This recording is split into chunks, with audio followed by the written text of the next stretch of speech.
Hemos llegado a un punto donde ya dijimos de manera clara que cuando se habla de esta dictadura de género, mejor conocida como ideología de género, se está hablando de una infidelidad, ¿no? De una profunda traición a la realidad,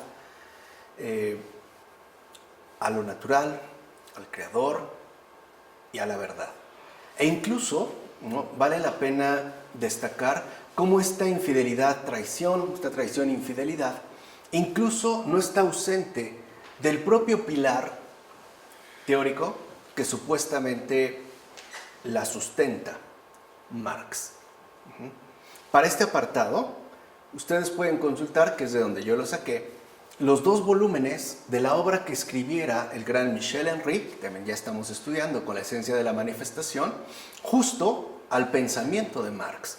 Porque para Henry no puede ser posible que se intente sustentar una mentira a partir justo de una traición a la verdad misma, que en todo caso corresponde a Marx. El primer tomo lo consagra Michel Henry, así lo subtitula, el volumen 1 de su gran y monumental obra Marx, es una filosofía de la realidad, y el segundo volumen, una filosofía de la economía. Así pues, ¿no?, esta línea expresiva vemos de alguien que se ha tomado, para empezar, la molestia de leer todo Marx. O sea, no solo, como les dije, de tener una referencia aislada, y sobre todo, ¿no?, desenmascarar la trampa, es decir, la mentira que anida en el fondo de aquello que al final es mejor conocido como marxismo. Así pues, sin lugar a dudas, como lo sostiene Michel Henry, ningún filósofo ha tenido más influencia en el mundo contemporáneo que Karl Marx. Al menos como filósofo, te parece que no hay otro que haya tenido esta influencia tan notoria, incluso podemos decirlo así, tan palpable. Lamentablemente, ningún otro filósofo fue a su vez tan incomprendido. Y por ahí es donde hay que empezar. Estamos hablando de un filósofo sumamente influyente, quizá el más influyente en el mundo contemporáneo. Y al mismo tiempo, de manera lamentable, ningún otro filósofo fue tan incomprendido como el propio Marx. De hecho, las razones por las cuales el pensamiento filosófico de Marx ha quedado sumido hasta nuestros días en una oscuridad casi completa son múltiples. No obstante, todas estas razones apuntan al marxismo, que, como ha quedado claro, es el sostén de la ideología de género de manera directa. O sea, si algo ha oscurecido, si algo ha vuelto ininteligible, si algo ha vuelto incluso, y lo veremos adelante, ¿no?, absurdo, el planteamiento de Marx, es esto llamado marxismo. En primer lugar, porque alguien se dice marxista, pero si algo conoce, son, digamos, los textos que sobre todo pertenecen a Engels, no a Marx. Y ahorita lo iremos viendo con detalle, porque el marxismo es, de hecho, aquel conjunto variado de los múltiples contrasentidos que se han hecho sobre Marx. Esa es, digamos, la primera gran afirmación tajante de Michel Henry, que cuando se habla de marxismo, se está hablando de aquel conjunto variado, ¿no?, de múltiples contrasentidos que se han hecho sobre Marx y que, de entrada, justo por ser contrasentidos, no comulgan con el planteamiento serio, teórico, es decir, filosófico de Marx. En efecto, aunque el marxismo de entrada remite a Marx, hasta lo lleva, ¿no?, en su propio nombre, sus postulados fundamentales no corresponden con los principios más esenciales, es decir, filosóficos de Marx. No corresponde. De hecho, el marxismo de fondo y en realidad no tiene nada que ver con los planteamientos filosóficos, es decir, los verdaderos planteamientos esenciales de Marx. De hecho, si uno se toma en serio a Marx, si uno realmente, ¿no?, se apega a los principios más esenciales que él captó y que él elaboró filosóficamente hablando, el marxismo es insostenible. Y por ende, la propia ideología de género. Por eso es que también abordamos este ámbito. De hecho, aquello que caracteriza al marxismo es lo siguiente. O sea, de entrada ya hay como una caracterización directa de este conjunto de variados contrasentidos que se han hecho sobre Marx. O sea, el marxismo, y eso lo caracteriza, está orientado principalmente hacia la acción política, que hoy llaman subversión cultural, y por ende a sus problemas y modos programáticos de resolución. Por eso, evidentemente, la ideología de género sí es marxista, pero no tiene nada que ver con Marx.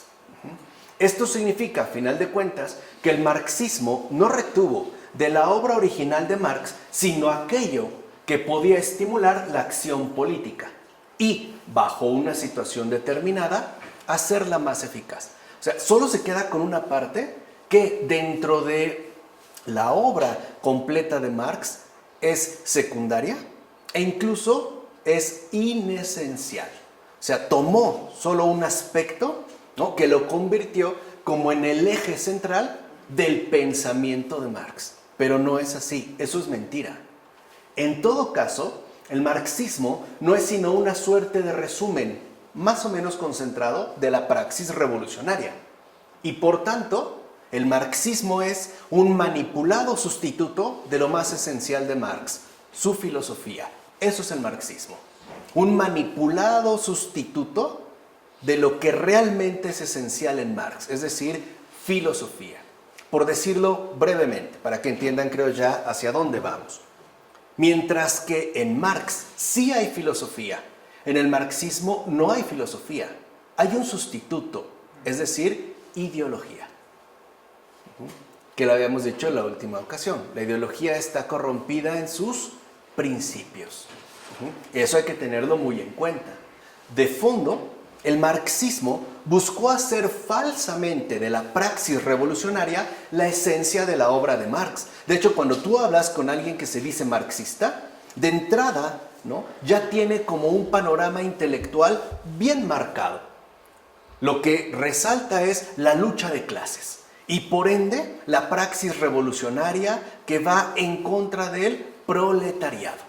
O sea, lo que se tiene, pues, ¿no?, en mente dentro de esta línea es una lucha de clases, que al final se sustenta en la praxis revolucionaria. Pero en realidad, el marxismo usa a Marx como pretexto, es decir, como supuesta base de su programa revolucionario. Pero de hecho, no se encuentra ahí esta base. No la hay. Y eso es algo importante de tener en cuenta. Acuérdense que si hay algún filósofo que se ha comprometido desde el principio hasta el final con la verdad, es Michel Henry. Y digo, es también de los pocos, al menos que yo conozco, que sí se ha tomado la molestia, porque puede ser molesto, de leer la voluminosa obra de Marx con atención, con detalle y con filosófico respeto. ¿Alguien cree que porque leyó el prólogo al volumen 1 de El Capital de Marx, ya comprendió Marx? Mentira. Les dije, a Marx le dedicó 2 volúmenes. Y justo para mostrar, digamos, ¿no?, lo esencial de Marx y disipar esta nube de mentiras, esta nube de moscas, ¿no?, como las que giran alrededor de la miel, que se ha venido a instalar sobre Marx y haciendo a pasar a Marx como algo que en realidad no es. Porque para Marx lo esencial no es el programa revolucionario. Eso lo utilizó el marxismo como pretexto. Esta falsedad, traición, infidelidad marxista comenzó con Engels. ¿Se acuerdan que yo ya se los había hecho desde el principio? Les dije, ya le llegará el turno a Engels. No hay plazo que no se cumpla. Aquí está. Es decir, en el momento mismo en que Engels escribió el prefacio a la edición alemana del Manifiesto Comunista en 1883, o sea, cuando Marx ya había muerto. ¡Qué casualidad! Cuando Marx ya ha muerto, Engels escribe este prefacio. Y vean qué dice Engels. Ahí, en el prefacio al Manifiesto Comunista, como incluso se puede seguir leyendo en las ediciones recientes, ahí Engels dice lo siguiente: el pensamiento fundamental y director del manifiesto, pertenece única y exclusivamente a Marx. Fíjense, ¿a quién lo remite? A Marx. ¿En quién se apoya? En Marx, para afirmar algo que en realidad Marx nunca dijo. Y dice Engels, ese pensamiento es el siguiente, según Engels: la producción económica y la organización social que de ella deriva forma necesariamente, en cada época histórica, la base de la historia política e intelectual del momento. Por consiguiente, continúa Engels, desde la disolución de la arcaica propiedad del pueblo, toda la historia ha sido la historia de la lucha de clases, de las luchas entre clases explotadas y explotadoras, lucha entre clases dominadas y dominantes en los diferentes estadios del desarrollo social. Ahora bien, esa lucha ha alcanzado actualmente un grado en el cual la clase explotada y oprimida, el proletariado, no puede liberarse de la clase que la explota y oprime sin liberar al mismo tiempo y para siempre a la sociedad entera de la explotación, la opresión y la lucha de clases. ¿Quién escribe esto? Engels, cuando Marx ya ha muerto. ¿Y a quién se lo atribuye? A Marx.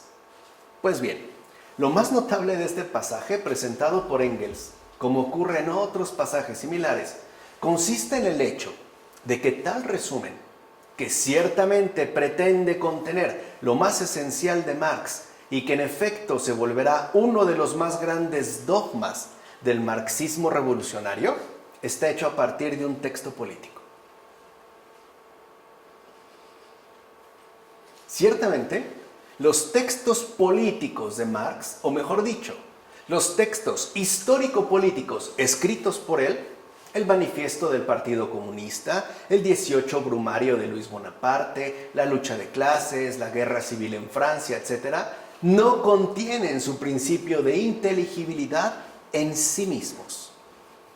De hecho, los conceptos que ahí aparecen no son conceptos fundadores. O sea, los textos histórico-políticos que escribiera Marx no son, de hecho, textos que contengan los conceptos fundadores de todo su planteamiento.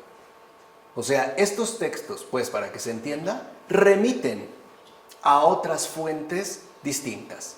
Porque lo esencial en Marx no son los textos políticos, son sus textos filosóficos, que son justamente los que Engels no toca. Yo ya se los había dicho, Engels no fue filósofo, Marx sí. Marx sí, Engels no. Él fue, de hecho, un burgués, un empresario, obsesionado con la ciencia, con la química, la física, la biología, que desarrolló esta tergiversación a partir de sus propias pretensiones, pero ni siquiera a partir de la verdadera cuestión esencial en Marx, es decir, de su filosofía. Claro, porque cuando se rompe el compromiso con la verdad, es decir, la filosofía, entonces se le da cabida a la ideología, o sea, al falseamiento, a la falta de un sustento serio. Es más, su respectiva fundación, o sea, de estos conceptos que pueden encontrarse en estos textos, no se encuentra ahí expuesta, ni siquiera está indicada, ni siquiera. Así pues, ateniéndonos únicamente a este resumen presentado por Engels, debemos reconocer que la confusión en la que Engels se mueve, y peor aún, propaga, es ya completa. O sea, nos quiere hacer pasar por algo esencial lo que no lo es. Y además lo establece como un dogma. ¿Se acuerdan que lo vimos en la esencia de la manifestación? Cuando dijo Michel Henry que no es poca cosa indagar a fondo en la esencia. Por eso comenzó por la esencia de la manifestación. ¿Ahora entienden? Cuando dijo Michel Henry literalmente que no podemos permitir que se nos quiera hacer pasar por esencia algo que realmente no lo es, sobre todo por, digamos, la importancia que esto tiene y los peligros que conlleva. O sea, en el caso de Engels, al no atenerse a lo esencial, propaga finalmente un falseamiento de impacto, ¿no?, por decirlo así, ideológico. Por eso es el interés de Michel Henry de haber estudiado seriamente y a fondo, con respeto, es decir, con honor filosófico, a alguien como Marx. Les digo, le dedicó más de 1000 páginas. Otros leen un cachito de acá, pero les digo, casi siempre al que leen es a Engels. Claro, porque es lo más digerible. Leer a un filósofo no es cosa fácil. Entonces aquí lo importante es que se propaga una tergiversación que además se ha vuelto el dogma. O sea, se ha vuelto pues la base del marxismo y por ende la base también de la ideología de género. En efecto, veamos, la producción económica, contrariamente a lo que dijo Engels, no es para Marx la producción real, para empezar. O sea, de entrada cuando pensamos en Marx, lo hacemos con los anteojos del marxismo y pensamos de entrada en un materialista ateo. Eso es Engels. Marx pudo haber sido ateo, pero no era un materialista como nos lo presentan, porque para Marx la producción económica no es la producción real y por ende no puede pretender como tal constituir la base de la historia política e intelectual. Esto es algo que Engels promueve, no Marx. O sea, Marx no era estúpido. Podemos estar o no de acuerdo con él. Yo una vez se los dije. Yo, por ejemplo, puedo no estar de acuerdo con Marx. De hecho, no lo estoy. Pero sí lo reconozco como filósofo. O sea, aquí sí hay una aportación teóricamente relevante. Hay una aportación teórica. Hay un enriquecimiento intelectual que no necesariamente tiene que ser a favor o con algo con lo que estemos de acuerdo. También los desacuerdos enriquecen. Sí, pero cuando son serios. O sea, cuando están filosóficamente bien elaborados. Vamos a ir entendiendo por qué. Pero lo que quiero que entiendan es que para Marx lo real no es aquello que se expresa en la producción económica. Al contrario, la producción económica importa en la medida en la que remite a una realidad sustancial, es decir, previa, que no necesariamente tendrá que ser económica, es decir, meramente materialista. De ahí que el marxismo que inventa Engels haga pasar por enseñanza esencial de Marx la producción económica, algo que de hecho no tiene nada de fundamental para Marx, porque Marx en sus escritos filosóficos, ya veremos adelantito en cuál, ¿no?, reconocerá claramente que a pesar de la importancia o relevancia que tiene la producción económica, no es, a final de cuentas, la producción real. De hecho, las consideraciones sobre la historia, que se supone conforman el hilo lógico del texto, tienden a hacer creer que el ser de la historia está constituido por la lucha de clases. Tales clases sociales serían entonces la potencia motriz de toda la historia y al mismo tiempo serían su base de explicación, que es la tergiversación que asume justamente Engels. Sin embargo, lo que se encuentra silenciado en este resumen superficial, yo de verdad me atrevo hasta decirlo así, bastante tonto de Engels, es precisamente el origen de dichas clases sociales. Y eso es algo que se indagó y mencionó Marx. O sea, no las clases sociales en sí, mucho menos su lucha, sino lo previamente importante, el origen, o sea, el verdadero ser, la ontología, pues, de estas clases sociales. O sea, el hecho de que, lejos de constituir las clases sociales como tales, y peor aún, como potencia motriz de toda la historia, lejos, repito, de constituir un principio en el orden del ser o del conocimiento, ellas mismas están fundadas. O sea, lo principal, y eso es de Marx, no son las clases sociales, es aquello que las funda. ¿Qué quiere decir esto? Lo real. que no es la dimensión meramente material, productiva, económica, lo que explicaría, digamos, la motricidad o el ser de la historia, traducido en términos, digamos, económicos de lucha de clases. Marx dice, no, sí la hay, sí es cierto, pero para que esto se dé y se dé de este modo, tendríamos que remitirnos primero a su principio verdaderamente explicativo, es decir, a su origen, o sea, a su ser. O sea que la lucha de clases para Marx no es ni lo primario ni lo más importante. Es algo que está antes de. Es, si lo quieres ver así, una esencia, un principio de fundación de todo lo real, que es justo, ¿no?, lo que el marxismo ha omitido.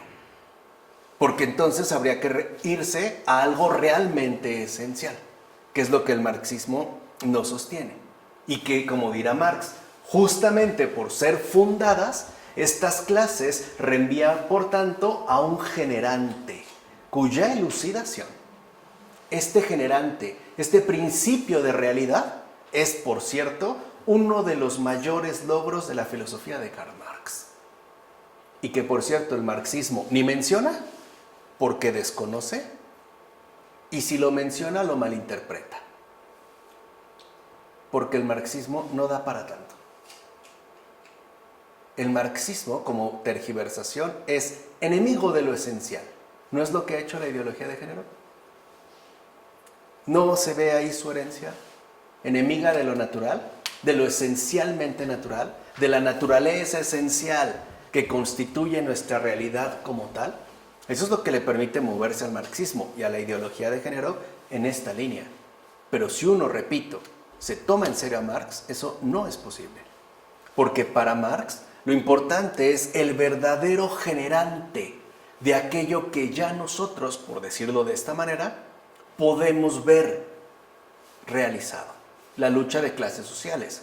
Dirá Marx, sí tiene un papel importante esta lucha, pero no es lo primario. Lo primario es este generante, o sea, el principio de realidad al cual remite. Y esto ya es una cuestión no política. Esa ya es una cuestión filosófica. Es decir, si lo quieren ver así, una cuestión ontológica. Así pues, la interpretación que se ha vuelto clásica en términos marxistas, ¿no?, de la historia como historia de la lucha de clases, no es solo una aproximación muy superficial al pensamiento de Marx, sino que es un puro y simple error. Eso es el marxismo. Un puro y simple error. En efecto, el concepto de clase, fíjense, al cual se le da tanto peso dentro de la versión oficial del marxismo, el concepto de clase en Marx es de hecho ajeno a la teoría fundamental de la historia que él sostuvo. O sea, el concepto de clase ni siquiera es mencionado por Marx cuando asume filosóficamente la cuestión de la historia. Ahí las clases, pues, no tienen ningún lugar. Aparecerán, sí, pero después. Por tanto, puede decirse entonces que los conceptos que intervienen en los textos políticos que escribiera Marx solo tienen una significación limitada, es decir, relativa a la función que dichos conceptos cumplen dentro de estos textos. Es una limitación. Ahí no está, pues, lo esencial. De hecho, tales conceptos reenvían siempre a la teoría que Marx elaborara filosóficamente. Una filosofía que, de hecho, dicho sea de paso, él mismo formuló de manera explícita. O sea, no crean que solo tuvo estos textos políticos. Él mismo formuló de manera explícita una filosofía. La obra de Marx posee en efecto textos filosóficos. Es decir, obras que ciertamente contienen, exploran y definen esta teoría fundamental en tanto filosofía. Y cabe destacar que fue el propio Marx quien indicó en su momento el límite extremo de la significación otorgada a los escritos políticos. O sea, él mismo dijo que sí tienen una significación, pero esta significación tiene un límite extremo que no se puede sobrepasar, porque ahí no radica, ahí no anida lo verdaderamente importante. O sea, no me hagan pasar filosofía como si fuera una mera doctrina política, ¿no? Una intelección por una movilización programática. Por ejemplo, cuando a propósito de su participación en el primer Congreso de Ginebra, escribe a Kugelmann lo siguiente, el 9 de noviembre de 1866. Vea lo que le escribe el propio Marx. No podía ni siquiera asistir, pero redacté el programa de los delegados de Londres. Yo mismo lo limité intencionadamente a los puntos que permiten un acuerdo inmediato y una acción concreta de los trabajadores. Es decir, aquellos puntos que responden de modo directo a las necesidades de la lucha de clases y a la organización de los trabajadores en clases y los estimulan. Pero ahí lo dijo, yo mismo lo limité intencionadamente. O sea, tiene una limitación política de acuerdo a estas circunstancias. Pero eso no quiere decir que ahí es donde radique lo más importante. Y agreguemos además que los textos políticos se dirigen a un público amplio. Finalmente están destinados, pues, ¿no?, a una audiencia mayor. De hecho, es en tales escritos donde Marx se transforma en escritor. Su talento retórico despunta ahí con facilidad, sobre todo teniendo en cuenta que esos textos fueron escritos rápidamente. No es algo a lo que, por ejemplo, Marx dedicara como profundos, ¿no?, periodos de reflexión. Generalmente eran escritos que escribía de una manera acelerada. Es el caso ciertamente destacado del 18 Brumario de Luis Bonaparte, que fue además redactado para un diario norteamericano. Además, en tales textos sobresale como alumno destacado, incluso brillante, de Hegel. Y en Hegel no se puede hablar de un materialismo como tal. Y ahí se ve, ¿no?, digamos, la herencia que ha recibido de Hegel y cómo ha asimilado también, ¿no?, profundamente a su maestro. Es más, es justo en esos textos donde los conceptos hegelianos reaparecen con gran fuerza y no sin razón, de algo que se supone se le había separado por completo, ¿no? Como si Hegel era el que se había dedicado a pensar el mundo y Marx dijo, pero es momento de transformarlo, ¿no? Dejémonos de tonterías teóricas y pasemos a la acción, ¿no? Cuando esto no sucedió. En efecto, en la medida en que se trata de historia y no de teoría de la historia, lo que está en cuestión son las formaciones sociales, no las ideas.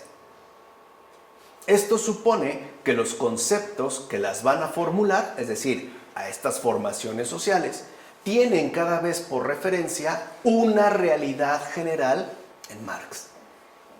O sea, para Marx hay una realidad general, hay un generante fundamental, que es aquello que en términos filosóficos él ciertamente indagó, elucidó y exploró, y aparte lo hizo de manera bastante profunda.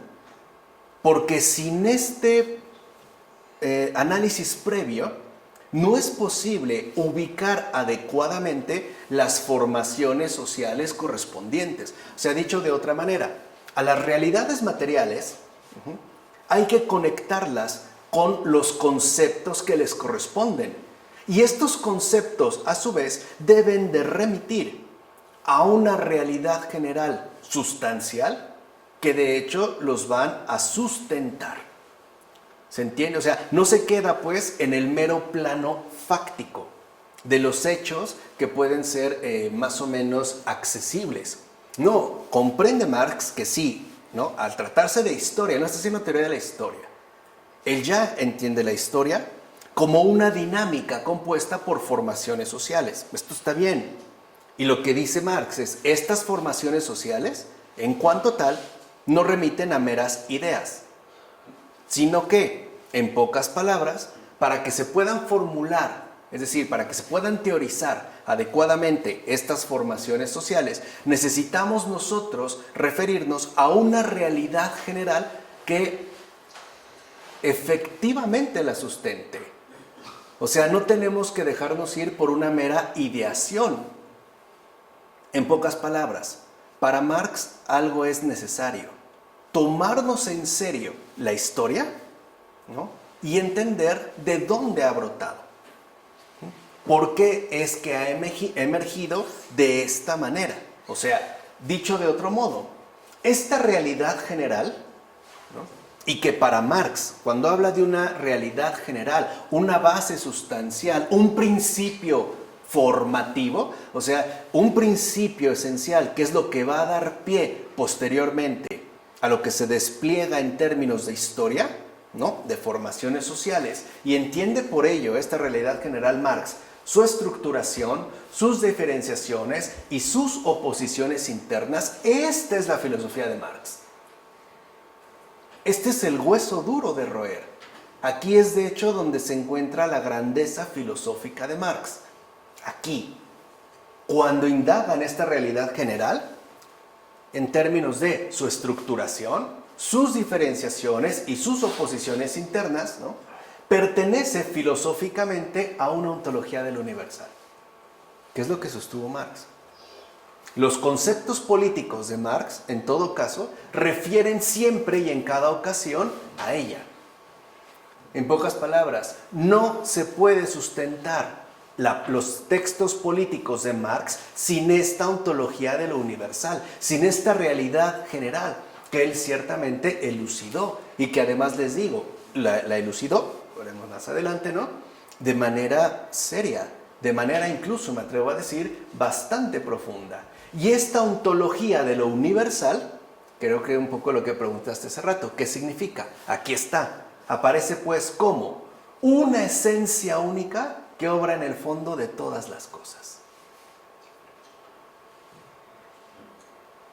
Para Marx, indudablemente, hay una esencia única, un principio fundante, un generante que obra en el fondo de todas las cosas. Y eso es lo principal, no las formaciones sociales, no las luchas de clases, no el mero y burdo materialismo, que es justo, ¿no?, a lo que llega el marxismo, a sostener que lo que importa es la movilización en términos de luchas de clases.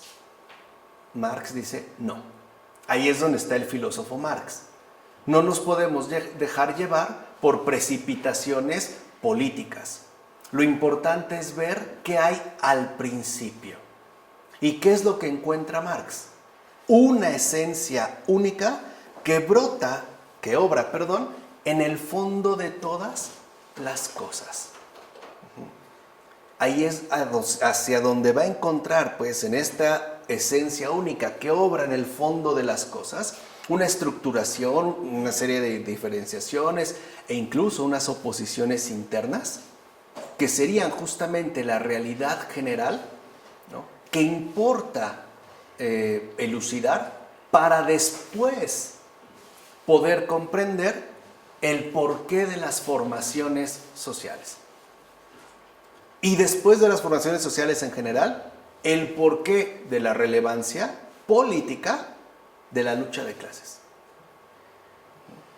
Esto es como muy importante de tener en cuenta, porque el marxismo es justo lo que emitió. Es justo lo que no va a tener en cuenta. Entonces, en consecuencia, puede decirse que para el divorcio que se instituye entre Marx y el marxismo, hay pues una razón más profunda que el primado concedido a los textos políticos. O sea, aquí ya hay como una, ya dijimos, ¿no?, una falsificación. El hecho de creer que el Marx esencial está en sus textos políticos y además que este aspecto esencial de Marx está en unos conceptos que ni siquiera son esenciales. Ahí nos encuentran. La cual, aunque parezca algo meramente accidental, va a revelarse como algo en verdad decisivo. Se trata de la ausencia de toda referencia al pensamiento filosófico de Marx, es decir, su completa ignorancia. En síntesis, ¿por qué se dio el marxismo? Por ignorancia de la filosofía de Marx. Ahí, insisto, donde no hay filosofía, habrá cualquier tontería. Tal cual, ¿eh? Allí donde no hay filosofía, se introducirá cualquier absurdidad, cualquier disparate, cualquier constructo ideológico. Por eso era importante pasar por alto la filosofía. Esta es la razón más profunda que encuentra Michel Henry. O sea, no solo que se hayan, digamos, ¿no?, colgado de unos textos políticos que no son esenciales, y peor aún, de unos conceptos que tampoco son esenciales, sino que, ¿no?, se da, digamos, ¿no?, una ausencia decisiva. La ausencia de la filosofía, es decir, del pensamiento realmente filosófico de Marx. Entonces podemos decir, ¿qué es el marxismo? La ignorancia del pensamiento filosófico de Marx. Y por ende, ignorancia de la realidad constitutiva que él elucidó. ¿No es lo que ha hecho la ideología de género? Entonces, ¿algo bueno tenía? Sí. ¿Tenía algo bueno? Sí. ¿Cómo qué? Como filósofo. El tener en cuenta que a pesar de que hay una dinámica histórica que está en marcha y que sí puede darse en términos conflictivos, por ejemplo, de lucha de clases, no es ahí donde está la cuestión central, sino en una realidad esencial que está, digamos, como sosteniendo y configurando absolutamente todo esto que ya se ha vuelto accesible o visible, es decir, historia. O sea, el hecho de que aun cuando se hable de lucha de clases, para Marx era importante entender por qué la historia se está dando de este modo. De tal forma que lo que importa no es, digamos, lo que sucede en la historia, sino lo que esencialmente está como detrás de ella. Su principio, pues, de gestación. Eso es lo filosófico.